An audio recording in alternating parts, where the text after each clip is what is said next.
unang pasok, lagapak agad.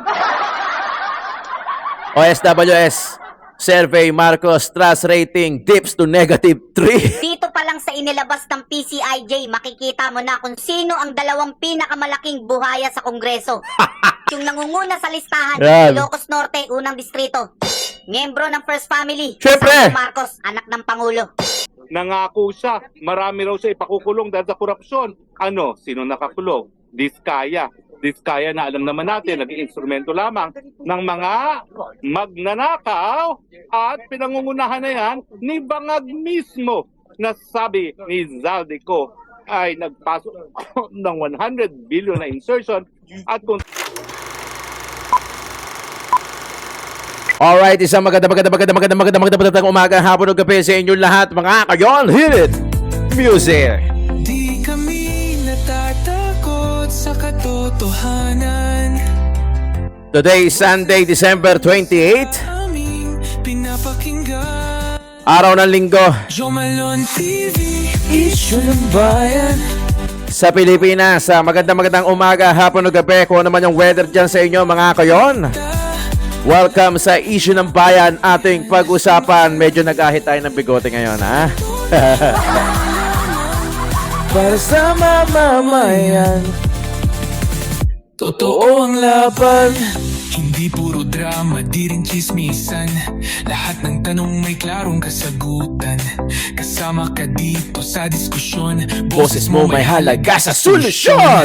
Laging alerto, Mapagmatsyag, truth ang hanap, di kami natitinag. walang palusot, walang dayaan. Tunay ang serbisyo, diretsong usapan. Jomalon TV, issue ng bayan. Ating pag-usapan, Tunay na balita, walang kinakampihan. Sumasalamin sa katotohanan lamang. para sa mamamayan. Totoo ang laban. Walang kulay, walang kampi. Balita, talakayan, katotohanan. Para sa bayan. Alright! Mega love shoutout sa lahat ng viewers natin, OFW ka man sa ibang bansa o dito sa Pilipinas, Luzon, Visayas, Mindanao, naninirahan. Magandang umaga, hapon o gabi sa inyo lahat. Ilang araw na lang, 2026 na. At as usual, wala pa rin nakukulong na malalaking isda. Puro gurame at kataba. Di ba? Kaululan na naman ng administrasyon Marcos. Diyos ko, Santissima, Ewan ko ba? Grabe. Talagang patigasan na lang talaga ng mukha ngayon, no? Patigasan ng mukha, padamihan ng kaalyado, at pakapalan ng bulsa. The moment na may pera ka, uy, may bilang ka. Pero pag wala kang pera, wala kang bilang. Pag-usapan natin, syempre, mega love shoutout sa inyong lahat. Issue ng bayan nating pag-usapan. Welcome po lahat ng bagong pasok dito sa Joe Malone TV. Solid Duterte ang tinatalakay natin dito, mga kayon, ha?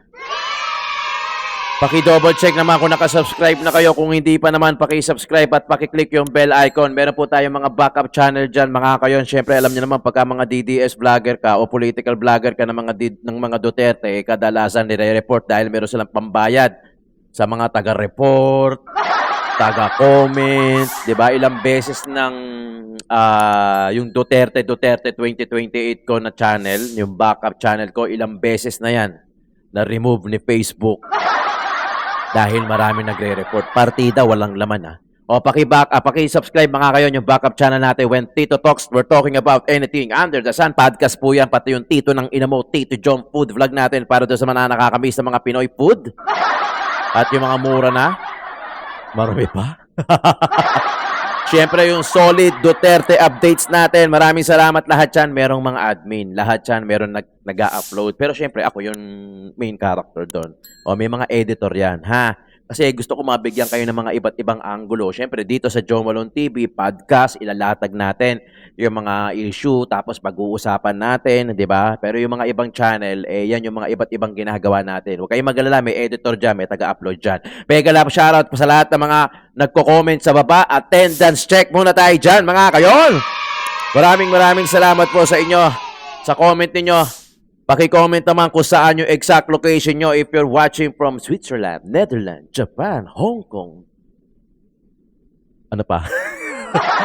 Sa Pilipinas naman, if you're watching from Bulacan, Pampanga, San Fernando, Taguig, Mindoro, Leyte, Davao, Cebu. Maraming salamat po. Simulan na natin ang diskusyon na sa issue ng bayan. Uy! Unang pasok, lagapak agad! OSWS, Survey Marcos, Trust Rating dips to -3. Sara rises to plus positive 31%. Grabe, no? Hinigitan mo yung 0, ah. Talaga -3. Ang lupit mo. Diba? O ano na? Pucha, ewan ko na lang talaga kung bakit. Buti Diyos ko, -3, may utang ka pa. Diba? Sa totoo lang, wala naman talagang nangyaring maganda Di ba? Kaya supalpal na naman, hindi naman mapakala yung mga vlogger nito. Hindi nila alam kung paano nila ipagtatanggol. May nag-comment pa nga nabasa ko mind conditioning daw. Gago ang puta. Ano bang nagawa? Ano bang nangyaring maganda sa Marcos administrasyon? Bukod sa wala. Di ba? Alam mo, sa totoo lang, kaya ka lang nandiyan dyan dahil kay BP Inday Sara di ba? Dahil dun sa unit team nyo, Diyos ko, Santissima, wala ka rin palang utang na loob. Di ba? Bili mo, pinalibing na yung tatay mo, tapos ganun-ganun lang. Diyos Mariosep, red flag yun. Super, red flag. Kita mo, -3 ka. Wala nang tiwala yung mga Pinoy. Diyos ko, wala naman magandang nangyari. Yung flood control issue, yung pangako mong may makukulong bago mag-Christmas. Sabi mo pa, may magpapasko sa kulungan. Sus Mariosep. Si Diskaya lang pala yun. Pucha, kalimutan nyo na yung Diskaya. Maliit na isda lang yan. Gurami lang yan. Although mayaman niya, marami kasalanan din naman yan Siyempre, di ko naman sinasabing hindi. Pero hindi naman yan yung gusto natin. Diba? Ang gusto natin talaga yung mga mastermind. Sacrificial lamb yan. Pucha naman Para naman tayong ginagawang bata dito. Alay yan, alay. Alay ka muna. Bilang ka lang ng ilang taon, makakalaya ka rin. Daily vlog nyo nga yan. Yung araw-araw na buhay niya sa kulungan, kung anong sitwasyon. Mamaya, may katulong pa yan sa loob ng kulungan. Diba? -3. Ano pa ba iaasahan nyo? Sus Mariosep.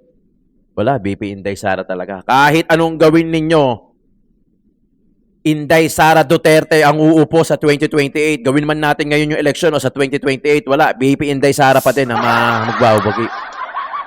O kayo mga vlogger sa kabila, yung vlogger ni BBM o vlogger ng yung mga mahilig sa anti-Duterte, sige nga, sinong pauupuin nyo? Kung hindi si BP Inday Sara, sige, pagbigyan natin to. Alimbawang hindi tatakbo si BP Inday Sara, sige. Given the fact na yung teorya niya nasa isip nyo, sige, gawin natin makatotohanan dito. O sino papaupuin nyo? Si Rapi Tulfo? Tangina, yung sumbungan ng bayan, mahilig sa chismisan? Sino pa? Lenny Robredo, Sus Mariosep, lalo naman kung si Risa Hontivero, Sus Mariosep talaga yan. Wala kayong maiuupo na mas magaling pa sa mga Duterte. Simple lang naman para matalo nyo yung Duterte. De galingan nyo. Magserbisyo kayo sa bayan. Tapatan nyo. O kung hindi nyo kayang tapatan, higitan nyo kung kaya nyo. Wala namang problema sa Pinoy yan. Basta gagawa kayo ng serbisyong pang Pinoy. Makatotohanan lang Makatotohanan lang. Di ba? Doon makakapantay kayo sa mga Duterte. Pwede nyo namang higitan. Basta gawin nyo yung trabaho nyo. Gawin nyo yung para sa bayan. Hindi yung para sa sarili nyo. Sumbat lang kayo ng sumbat sa 125 million na confidential fund. Wala na kayo ibang makita. Kundi yan lang. Di ba? Ano pa nakikita nyo? Kasuhan si BP Inday Sara. Aluhan ng impeachment dahil sa misuse ng 125. Pero isa billion, trillion na flood control issue, hindi nyo mapanatan. Alam naman namin na ayaw niyong paupuin si BP Inday Sara. Ang kaso, wala talagang hihigit sa kanya eh. Wala naman tayong ibang maisip kahit ilagay ko yung lugar ko sa lugar ninyo eh. Wala naman. Ano, Risa? Rapi? Lenny? Sino pa ba? Bam? Puta, kunin nyo na lang yung pera namin. Diba? Grabe. Grabe. Sus Mariosep, pang tanga-tangahan. Oh, ito yung trust rating ni former President Duterte, ang kauna-unahang presidente na nakapagtala ng record na pinakamataas na trust rating sa buong kasaysayan. Si BBM, kaya magkano yung trust rating niya? Buod ng trend. Net satisfaction SWS simula noong September 26 plus 64. Very good. Lowest, June 2018, plus 45. Good. Highest, November 2020, plus 79. Pucha, excellent. Pagbaba, June. Pagbaba. O yung, ano ba to? Tawag doon? Yung pagbaba niya sa posisyon. O, June 2022, kasi may nanalo na yan eh. Diba? Plus 75. Excellent. Yan ang record. Yung mga bangag na vlogger na nag-iirig magpatatanggol, tingnan mo lisensya niyan, 10 years. Tingnan mo passport niyan, 10 years. Kung talagang galit kayo sa mga Duterte, huwag kayong kumuha ng 10 taon na expiration sa passport nyo saka sa driver's license nyo. Dapat ganun, pagka-hate nyo yung tao mula ulo hanggang paa, pati sa mga nagawa niya, huwag nyo rin tatangkilikin. Pakita nga ng passport. Pakita nga ng lisensya. Ako 10 years dahil wala akong violation sa driving ko. Kaya 10 years ako. 2033 pa ata eh. 'Di ba? O baka naman pera lang din habol nyo. Kaya nandiyan kayo. O kaya dignidad, benta dignidad muna. Babalik na lang ulit sa Duterte sa 2028 paglagapak na talaga. Diba? O sinong ginago nyo? Hindi naman kami ginago nyo. Sarili nyo lang din binaligtad nyo eh. Dahil pera lang din. O di wala rin kayong pinagkaiba doon sa mga congressmen at sa mga senador na mahilig sa pork barrel at flood control issue. O allocable na pork barrel din pala. O diba? Etong susunod galing kay Ben Barubal. Ben, huwag mo ako i-copyright ha. Pahiram lang neto. Pakita lang natin dito sa mga viewers natin ha. Mapunta naman tayo sa PCIJ. Dito pa lang sa inilabas ng PCIJ, makikita mo na kung sino ang dalawang pinakamalaking buhaya sa Kongreso.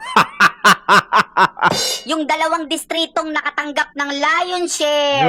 O kung tawagin nila, espesyal na pondo. Puta, may ganun pa, no? May special na pondo pa, no? Eh di may ordinary yan. Ano yan pinagkaiba niyan? Yung special, may itlog maalat. Tapos yung ordinary, wala. Ang pangalawa sa listahan, sa Leyte, unang distrito. Nasasakupan ni Martin Romualdez alias Tambaluslos, yung pinsan ng Pangulo. 14.4 billion yung allocable ng demonyo. Okay, grabe, no? Billion, ha? Tapos habol na habol sa 125 million ni BP Inday Sara. Just...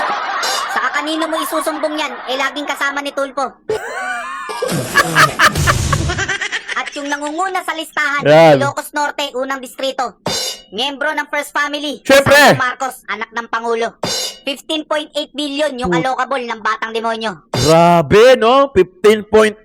Ikaw na! Sa'yo na lahat ng pera namin. Sa'yo na lang dapat ibigay. Batang-bata, bagong hasa, pinakabatang miyembro ng sindikato. Eto nakakapagtaka. Mas malaki ang pondo ng distrito ni Sandro kaysa sa ibang distrito na may milyong-milyong residente. Alam niyo ba kung ilan ang populasyon ng distrito ng Ilocos Norte? 300,000 lang pare. Pero si Sandro yung pinakamalaking pondo, ibang klase. Huwag ka na magtaka. Siyempre, anak ng presidente. Oo nga naman. Oh, sorry, pasensya na. Medyo nagtataka pa kasi kami. Pasensya na, nakakalimutan ko. Anak nga pala ng presidente yan. Kaya kailangan mas malaki. Oo. Mula lolo hanggang tatay magnanakaw pare. Pansin nyo yung mga ninakaw? Palaki ng palaki. Kaya nga ito, bata pa lang tinuturuan ng maging tirador ng Ilocos Norte. Yung political career nyo matatapos na kay Sandro. Biruin mo magnanakaw yung Pangulo. Yung pinsan, yung anak ultimo lolo. Itaga nyo sa bato kahit kailan hindi na kayo mananalo. Parang Trillanes lang yan kahit tumakbo ng barangay Tanod, talo. Alam nyo ba yung kalokables ngayon? Tinuturing na DPWH pork barrel. Oo. Kasi nga, nakapaloob yan sa president budget. Kaya tingnan mo yung kongreso tahimik, hindi nila matakil. Kasi nga yung unang-unang tatamaan yung Pangulo, habang yung mga tao nag-i-struggle. Kaya nga yung PCIJ, binansagan tong dalawa na to. Mga hari ng pork barrel. Diba ginawa ng unconstitutional yan? Yes. Ang kapal talaga ng mga mukha nito, yung pork barrel, labag na sa konstitusyon yan. Di bale, yung mga kasakiman nyo, may hangganan din yan. Kaya kung nasa taas kayo ngayon, karumal-dumal yung lagapak niyan. Tandaan nyo yung tadhana parang Bombay pag naningil ng kasalanan. Malaki interest niyan. Grabe, no? Thank you, Ben Barubal. Grabe. Wala akong masabi, Puking. Grabe naman. Grabe yung kasakiman na yon. Ano bang gagawin nyo sa pera? Nanggigigil na ako eh. Ipamudmud nyo na lang. Diba? Ipamudmud nyo na lang. Gawin nyo na lang yung proyekto. Maging materialistic. Pero pucha, iba yung goal eh. Iba yung goal. Nung mga kurap na politician, iba. Grabe, pucha, hindi ko malaman. Ano ba? Magkano ba budget nyo sa isang araw? Magkano ba ginagastos nyo? Million ba? Billion ba ginagastos nyo sa isang araw? Sobrang lifestyle naman niya. Habang yung iba, hirap na hirap dito. Grabe, no, mga kayo. Nakakainis. Nakakainis na to. Hindi, ano lang ako. Natutuwa lang ako kunyari, pero syempre deep inside, nakakainis yun. Nakakapikon yun. At nakakagago yun. Feeling talaga natin. Hindi talaga feeling eh. Talagang ginago talaga tayo sa pamamaraan na ganun. Why? Ang dami nun. Ang daming pwede mapuntahan nun. Di ba? Alam nyo yan. Kung magkano halaga nyo ngayon, na nasa pera sa bulsa nyo o sa bangko nyo, malayo nararating yan. How much more yung ganung bilyon-bilyon na usapan na pera? Ano ba? Bibili ba ito ng bahay sa ibang bansa para pagka nagkagipitan, tatakbo na lang sa ibang bansa? Ganun ba ang mindset na itong mga to? Di ba? Kasi pagka dito kayo bibili, wala din. Pangit, mahuhuli rin kayo. Di ba? Not unless, wala kang ginawa. Di ba? Yung kay Saldi ko nga, wala na, natapunan na. O, sino na ang ano ngayon? Si Leviste na. Pucha, para lang tayo, parang vlog lang din, no? Everyday content. Kailangan may papuputukin, kailangan may magbabiral para makalimutan yung mga previous na issue. Alam nyo, pasensyahan na mga kayon kung meron akong mga issue na inuulit-ulit kasi hindi pa pwedeng isang tackle lang eh. Makakalimutan eh. Parang gaya nung GAA, 'di ba? Ilang beses tinakel ni Attorney Vic kasi pagka hindi tinakel, wala namang ibang magtatakel eh, 'di ba? Bibitaw na 'yon hanggang sa makakalimutan na. Yan na nga, inabutan na nga ng 2026 budget oh. Pipirma na nga sa December o January oh, 'di ba? Para maging GAA ulit 2026. Grabe yung mga nangyayari ngayon, putang ina talaga. Kahit madre ata, mapapamura eh. Grabe yung ginagawa ninyo. Sobrang kasakiman sa pera. Lagi kong sinasabi dito sa channel natin, yung paano malabanan mo yung pagiging greedy, simple lang. Actually, hindi simple sa salita eh, pero hindi nila kayang gawin talaga eh, di ba? Paano mo malabanan yung greedy? Maging grateful ka kung ano yung meron ka. Yun. Maging grateful ka kung ano yung meron ka lang ngayon, kung ano lang yung meron ka na hawak mo sa kamay mo. Maging grateful ka, maging generous ka, makontento ka sa kung ano lang yung narating mo. Maging grateful ka lang araw-araw. Huwag mo nang asamin yung pera ng hindi naman sa'yo. Yung pera na hindi mo naman sinahod, hindi mo naman pinaghirapan. Maging generous tayo.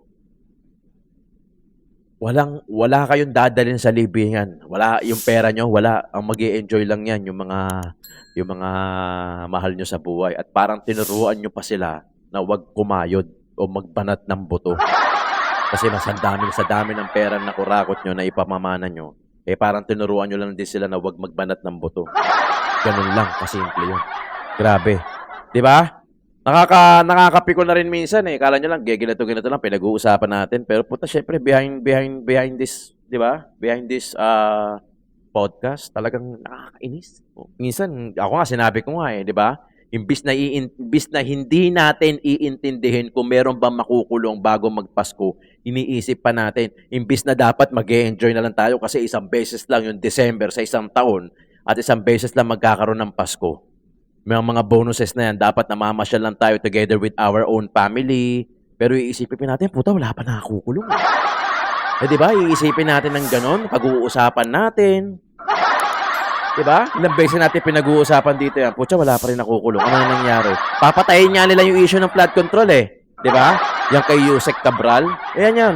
Yan yung diversion. Yan yung ano. Yan yung pag-uusapan tuloy. Ang pinag-uusapan tuloy yung files na galing kay Kong Leviste.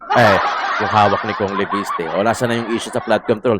Kahit nga si Marcoleta, malamang napuprostrate lang. Hindi lang niya masabi eh. Pero yung kinikilos niya, yung body language niya, yung gesture niya, malamang frustrated na rin yan. Bakit hindi magiging frustrated yan? Eh, tinanggal nyo sa pagka-chairman ng bilang Blue Ribbon Committee. Ang gandang-ganda ng flow eh.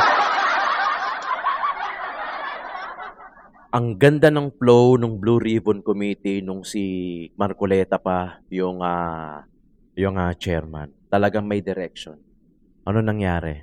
Alam nyo na yan. Pinalitan si Cheese. Pinalitan si Marcoleta.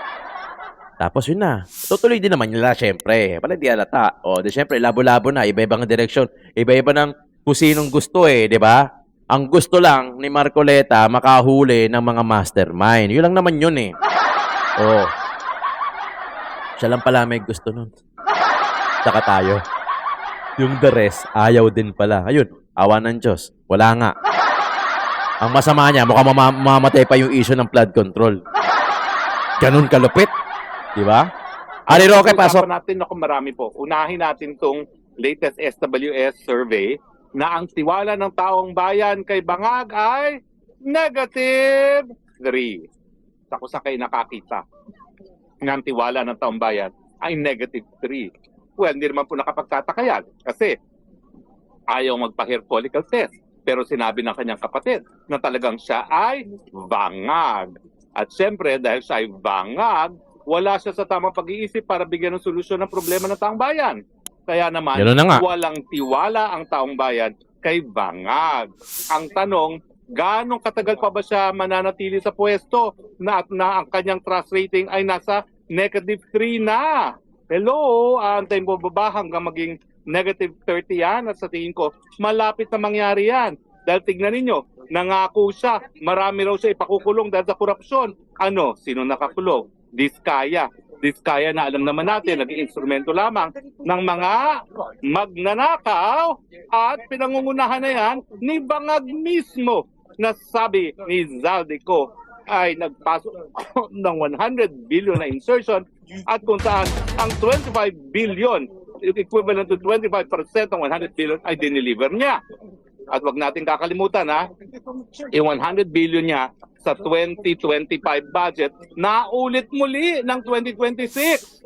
Kaya diba? lang, si Yusek Cabral lang ang meron talagang nakakaalam kung nasaan yung mga proyektong yan. At ngayon, tigok ang Yusek Cabral. Mukhang magiging sikreto na kung ano yung mga naging dagdag ni Bangag sa 2026 budget. Kung nga pala ko may yung television channel dyan pati ako dinadawit dito, no. Hello, as of 2020 po, no. Ako po ay kakabalik ko pa lang as spokesperson noon nung panahon ng COVID. Huwag niyong kakalimutan, 2019 wala po ako sa gobyerno dahil ako po ay nagkaroon ng sakit sa puso. Bumalik na lang ako, kasagsagan na ng COVID, no? At syempre, ewan ko bakit binanggit pa ako ng news channel na yon. Tagto 2 million lang daw at 2 proyekto raw yon sa Ifugao, no? Sa totoo lang, di ko po maalala yan. Pero sa tingin ko, yan po ay mga mayors na mga dumalaw sa akin sa Malacanang, humingi ng proyekto, gumawa tayo ng liham. Hindi ko po alam kung yan naman po ay na-include sa NEP or hindi. Basta ang importante, kapag humingi at letter lang naman ang padadala ko, nagpapadala tayo, no? Pero maliliit po yan, hindi po yan ikayayaman. Dahil tagto 2 million daw po yan 2 proyekto na di umano ako'y lumiham. Pero ginawa pong balita ng news agency na yun. Siguro, mula ngayon, iboboycott ko na rin yung news agency na yun dahil masyado naman silang sensational, no? Bagamat, karangalan ko na sinama nila ako sa hanay ni VP Sara at saka ni Kong Pulong. Pero in any case, ano po ang trust rating naman ni VP Sara na talagang pilit nilang pinupukol at binabato ng putik, 31% positibo. Ibig sabihin, hindi po nagbabago ang tiwala ng taong bayan kay BP Sara mula Yes, pa nung naman. siya ay naluklok sa pwesto bilang vice-presidente.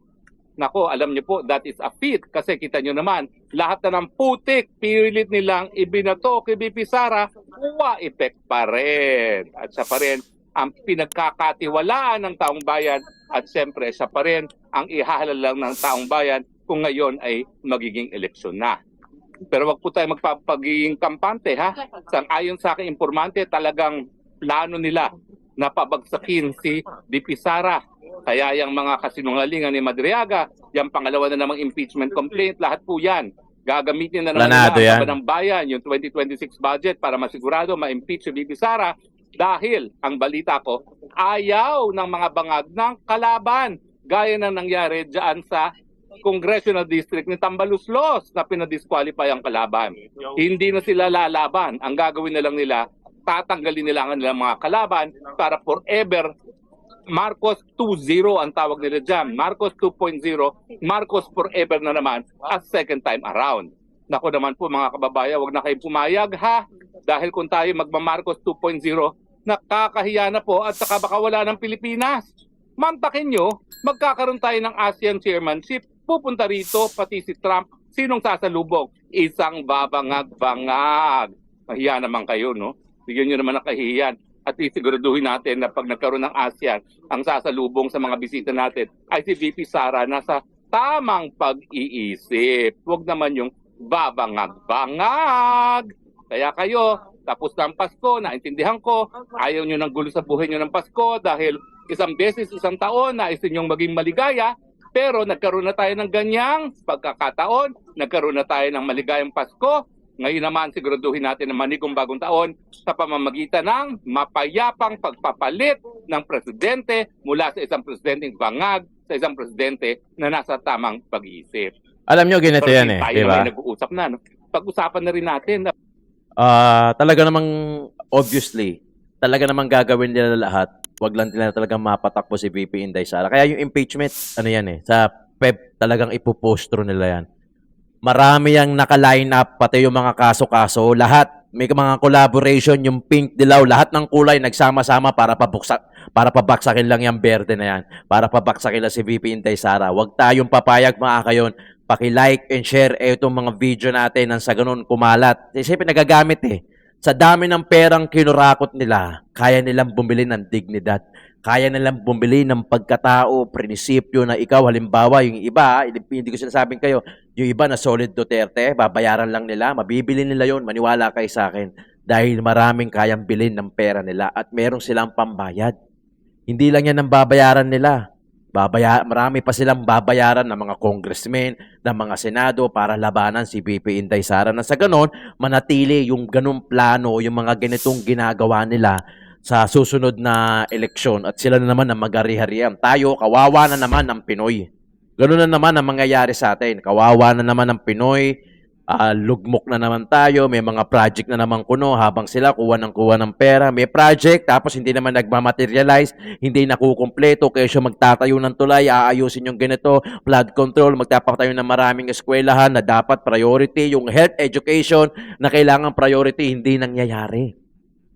Kaya tama na. Ito yung talagang masasabi kong tama na. Sobra na. Palitan na. Ganito rin yung sinabi noon. Ganito pa rin yung sasabihin natin ngayon. Wala naman kayong magandang nagawa sa Marcos administrasyon nyo dito sa Pilipinas. Sa simpleng 20 kilos nga na bigas eh. Sabagay, wala naman talaga naniniwala na sa inyo. Ang naniniwala lang sa inyo, yung mga kapit na kapit sa pera, saka yung mga nabayaran. Pero yung mga matituno mag-isip, wala. Diyos ko. Pinatunayan nyo lang lalo sa amin na talagang si Tatay Digong pa rin yung pinaka-best president na naging presidente ng Pilipinas. Maraming salamat mga kayon. Issue ng bayan, ating pag-usapan.